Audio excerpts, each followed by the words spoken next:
নমস্কার, we just live in চ্যানেলে আপনাকে স্বাগত। চলুন আজকে ব্যাচেলার স্টাইল চিকেন কারি বানাই। তাতে কোনো মিক্সার গ্রাইন্ডারও লাগবে না, শিলনোড়াও লাগবে না। চলুন দেখে নিই কী কী লাগছে। এবার চিকেনটার ওপরে হালকা করে কাট লাগান, দই দিন, বিভিন্ন রকম মশলা অ্যাড করুন। এই মশলাগুলোকে দিয়ে এবার ভালো করে চিকেনটাকে মাখিয়ে নিন।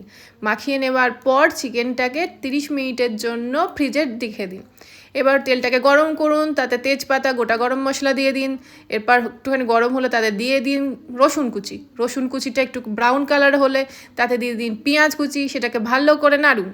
এরপর বিভিন্ন রকম মশলা যেমন লঙ্কা, হলুদ, জিরে, ধনে দিয়ে সেটাকে আবার ভালো করে কষতে থাকুন।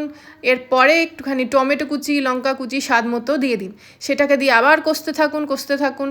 এরপরে দিয়ে দিন হচ্ছে চিকেনগুলো দিয়ে ভালো করে কষুন।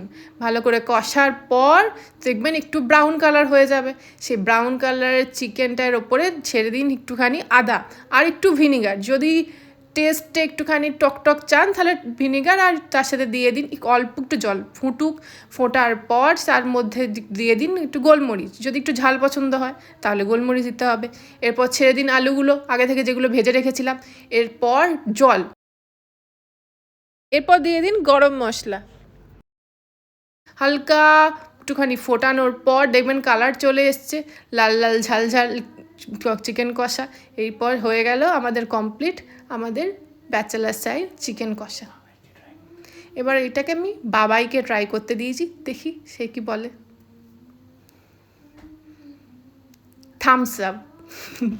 ভিডিওটা ভালো লাগলে লাইক, শেয়ার, সাবস্ক্রাইব। বাই।